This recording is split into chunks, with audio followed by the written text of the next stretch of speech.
de Tout Trail reçoit en collaboration avec le Québec Méga Trail. Aujourd'hui, je suis au camp de base, donc le pied à terre de mon ami Fred pour l'hiver 2025.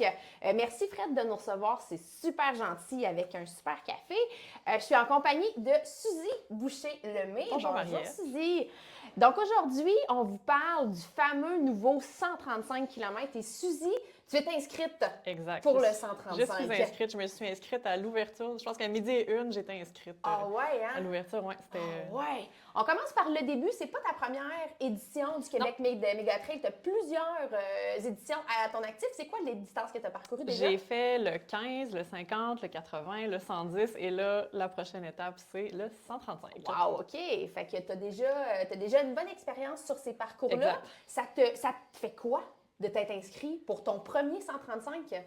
Bien, en fait, j'avais envie de, quand j'ai fini le 110 km, j'avais envie de franchir l'étape supérieure, je peux dire. Donc, quand j'ai vu qu'il arrivait avec le nouveau 135, puis le nouveau parcours comme ça, qui prenait en fait les meilleures parties du 110 km, Ouais. là, c'est ça, du 160, je veux dire, Ouais. kilomètres, ça m'a beaucoup allumé là, de l'idée de partir de Baie-Saint-Paul, de m'en aller jusqu'au Mont-Saint-Anne, de faire une boucle au Mont-Saint-Anne. Ensuite, ça venait vraiment me chercher. Donc, c'est pour ça que j'ai décidé de m'inscrire à cette course-là. Est-ce que ça t'effraie? Un peu, oui. En fait, ce qui m'effraie surtout, c'est puis on s'en est parlé déjà, là, c'est le fait qu'on part à 10 heures le soir, Ouais. puis que moi, normalement, à cette heure-là, je dors déjà. Ouais. Donc, c'est ça que j'appréhende le plus, mais en fait, je me dis, bon, je vais bien dormir dans les semaines précédentes, je vais m'assurer que ma réserve de sommeil est au top. Ouais. Puis, dans le fond, je me dis, ah, OK, cette année, ça fait déjà 2 fois que je fais le Sentier des Caps. Je l'ai fait pendant le 80, je l'ai fait pendant le 110, je l'ai fait 2 jours. Mais cette année, je vais le faire de nuit, donc je me dis, ça va être une nouvelle version du Sentier des Caps. Ça va être effectivement une nouvelle aventure. Qu'on va affronter cette année dans des conditions différentes, parce que la nuit, c'est différent. Donc, le Sentier des Caps, ça reste le Sentier des Caps, c'est ça. jour, soir, nuit. Ça reste une aventure. C'est ça, c'est une aventure. Ça prend de la patience, puis c'est ça. Tu te sens prête? Oui. En fait, pas pour la course actuellement, mais je parle pour ta préparation puis ton entraînement, parce que là, tu vas commencer ça tranquillement, j'imagine. Exact. Oui. Ben, en fait, on a commencé cette semaine, on a retombé dans l'entraînement plus structuré en vue de cet événement-là. Là. Mais oui, je pense que pour ma part, avant de m'inscrire à un événement, oui, je sais que physiquement, je peux me préparer, mais c'est surtout d'avoir la confiance que je suis capable, je suis en mesure d'accomplir cette épreuve-là. Ouais. Puis en complétant mon 110 l'année passée, c'est là que ça m'a donné le crochet, je peux dire, le hockey, de dire, OK, je pense que je serais capable d'accomplir une distance plus grande comme ça, puis que ça me tente aussi de le faire, on s'entend, là. Ouais. Fait que c'est ça, c'est ce qui est arrivé l'année passée, là. J'ai comme débarré une porte en disant, OK, 110, ça a bien été, mentalement, physiquement, j'ai terminé la course, ça allait bien, donc je me dis, pourquoi pas aller plus loin? Parce que tu vis quand même souvent des enjeux sur tes courses. Oui! Parce que, en fait, Suzy et moi, on se connaît quand même bien. Fait que là, je vais lui poser un paquet de questions dont je connais les réponses. Mais comment est-ce que tu vas aborder ça, justement, cette préparation-là? Parce que, tu sais, d'un point de vue physique, tu es une athlète qui est ultra disciplinée, qui fait tout ce qu'il y a à faire. Tu fais tous tes entraînements à la seconde près. Mais tes enjeux sont jamais vraiment sur ton physique. Non, c'est ça. En fait, souvent, j'ai des enjeux plus gastro-intestinaux. L'année passée, j'ai eu des enjeux au niveau de mes pieds.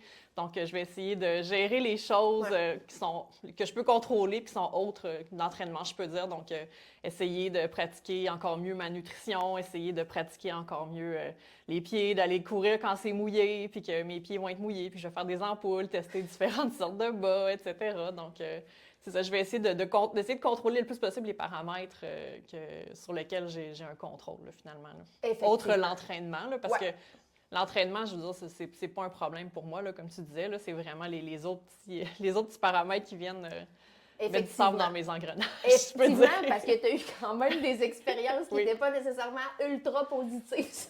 Non, mais j'ai appris beaucoup. Tes expériences au Québec Méga Trail. Oui, c'est ça. Mais j'ai appris beaucoup, puis j'ai mis des outils dans mon coffre à outils. Là, je pense que c'est ça un peu. Oui, j'ai des choses qui vont mal des fois dans mes courses, mais j'en apprends beaucoup de ça. Je mets des choses dans mon coffre à outils, je commence à bien me connaître, puis je sais que si dans une course ça va pas bien, il faut que je me mette en mode solution, puis il faut pas que je cède à la panique, puis que je me dise OK, ça va pas bien, puis que ça déboule. faut que je me mette en mode solution, que je me donne une chance que ça revienne, parce que des fois, ça peut être long. Puis je pense que des fois, on se donne pas de chance, puis on s'en va tout de suite dans l'allée de se dire, OK, ça va mal, ma course va abandonner, Bien, si on se donne une chance, des fois, ça peut être long, des fois, ça peut prendre 15, 20, 30 kilomètres avant que ça revienne, mais souvent, ça revient. Il faut juste être patient, puis se laisser le temps. En frais de patience, t'as quand même bien démontré ta valeur. Je suis très patiente. Qu'est-ce que tu vas faire spécifiquement pour t'entraîner pour le Québec Méga Trail cette année? C'est sûr que c'est un parcours qui a 6000 mètres de dénivelé, donc définitivement, le dénivelé va faire partie de mes entraînements. Sinon, dès que la neige va fondre, je vais essayer de faire plus de spécifiques avec des terrains un peu plus techniques. Probablement aller m'entraîner au Mont-Saint-Anne, faire le combo Mestachibo, Mont-Saint-Anne, etc. Sinon, je vais continuer à faire de la musculation là, que je fais déjà 2-3 fois par semaine. Là, donc, je vais continuer ça jusqu'à la course là, pour m'assurer que mes jambes sont bien fortes et sont capables de prendre 135 km. Est-ce que toi, le fait d'avoir déjà fait quasi la grande totalité du parcours, c'est quelque chose qui t'effraie ou au contraire, ça te rassure? Non, ça me rassure parce que j'ai des points de repère. Je sais que le sentier des Caps entre Cap-Gribane, Cap-du-Salut puis Cap-Gribane, je sais que ça va être long, mais je sais que ça a une fin. Puis que je sais que je vais pouvoir être plus patiente encore parce que je sais ça. Donc non, ça me rassure parce que je sais dans quoi je m'embarque. Puis c'est ça. Je sais que ça a une fin, j'ai des points de repère. Puis, fait que finalement, la seule section que tu n'as pas fait dans toutes tes autres éditions du QMT, c'est du départ jusqu'au massif. Exact. C'est la seule section que tu n'as pas fait. Est-ce que tu penses aller le faire en repérage un peu? Je sais pas, c'est quand même loin, mais c'est pas. Je vais voir si j'ai le temps d'y aller, j'aimerais bien, là, mais sinon, j'ai pas. Ça me dérange pas de ne pas l'avoir fait, là, parce que je t'ai entendu en parler, puis ça a l'air d'être une très belle section. Là, fait que c'est pas nécessairement une section que j'anticipe. Non, avec raison en plus. Puis, tu sais, même en partant à 10 h le soir, cette section-là de nuit, elle n'est pas effrayante. Parce qu'on reste proche de la route. Fait que même si, tu sais, t'es pas sûr, tu te dis, ben moi, courir la nuit, c'est pas quelque chose qui m'enchante tant que ça.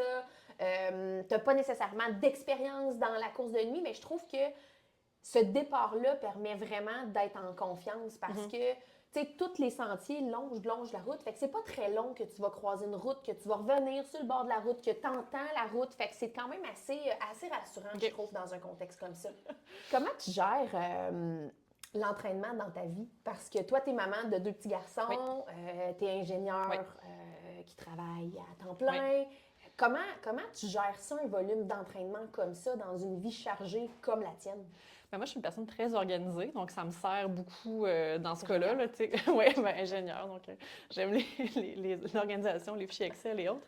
Fait que moi, quand je reçois mon plan d'entraînement le dimanche, en fait, parce que c'est toi qui es ma coach aussi, on l'a pas dit, mais quand je reçois mon plan d'entraînement le dimanche, je vais m'asseoir avec mon plan d'entraînement, mon calendrier familial, mon calendrier de travail, puis là, je vais tout de suite décider à chaque jour, est-ce que je vais m'entraîner le midi, est-ce que je vais m'entraîner le soir, à quel endroit je vais aller.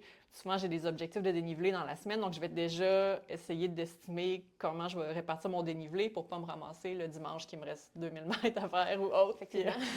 C'est ça. Donc, moi, c'est en étant très organisée que j'y arrive finalement. Là. Puis, tu sais, la course, pour moi, ça fait vraiment partie de ma vie. Donc, tu sais, pour moi, c'est pas... oui, je suis organisée, c'est pas spontané, mais pour moi, c'est quand même pas une corvée d'aller courir. Puis même si j'étais pas inscrite à des événements, je courrais quand même. Là. Fait que je courrais peut-être un peu moins, mais... mais je courrais quand même. Oui et non, quand même. Parce qu'on dit souvent à la blague que... ouais, toi, c'est ça. Hein? C'est ça. Suzy, c'est une femme de défi. Fait qu'elle embarque dans tous les défis. Comme aller, c'est ça, faire le 6e poteau à la station de ski à Stoneham. Combien de fois tu l'avais fait? Ah, je sais pas, avec Pascal, on l'avait fait pendant 6 heures un moment donné. Pour rien. Un défi niaiseux pour une couronne en plastique avec le club. C'est ça. C'est ça. Je l'ai eu, ma couronne. C'est notre Suzy. Est-ce qu'elle est encore sur ton bureau, cette couronne-là? Je sais pas où, en fait. Mes enfants ont joué avec. Il faudrait que je la trouve. Faire un autre concours de laurier. Ça serait quand même très bon de ressortir ces couronnes-là.